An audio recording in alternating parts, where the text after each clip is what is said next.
Les sujets du jour de la revue fiduciaire. Premier sujet de notre JT. Vers une régulation de l'espace numérique. L'Assemblée nationale a approuvé en première lecture, mardi 17 octobre 2023, le projet de loi de régulation de l'espace numérique. Le texte prévoit notamment une meilleure prévention des arnaques sur Internet. Un message d'alerte avertira les destinataires d'un courriel frauduleux qui s'apprêterait à se diriger vers un site malveillant. Par ailleurs, une base de données rassemblera l'ensemble des sites malveillants identifiés et signalés par les victimes aux autorités administratives. Le texte propose également de réglementer le « cloud » pour permettre davantage de concurrence parmi les fournisseurs d'infrastructures et de services informatiques. Les frais de transfert de données seront interdits et les services cloud devront être interopérables. Il s'agit de concrétiser le droit à la portabilité des données d'une entreprise chez un autre fournisseur, pour réduire la dépendance à un seul prestataire. La question de la protection des données numériques stratégiques et sensibles reste quant à elle en suspens. Les députés espèrent un durcissement lors de la finalisation du texte en commission mixte paritaire. Deuxième sujet de notre JT. PEPA et PPV, double prime pour les intérimaires ?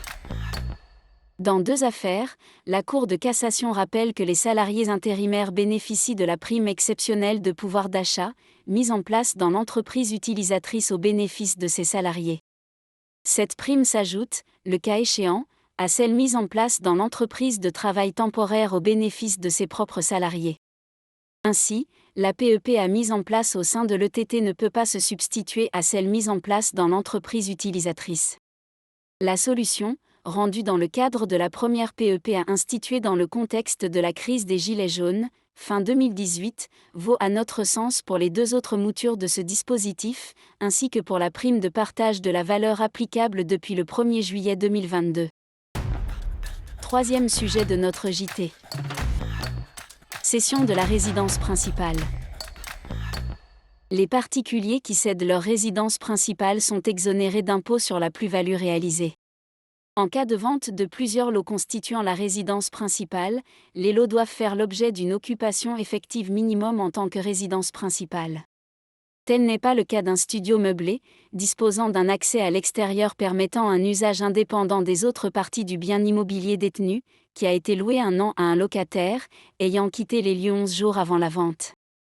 Compte tenu de son indépendance fonctionnelle des autres lots et de l'absence de preuve d'une occupation par ses propriétaires pendant ces 11 jours, ce studio ne constitue pas une partie de l'habitation principale du cédant, et l'exonération ne peut être accordée.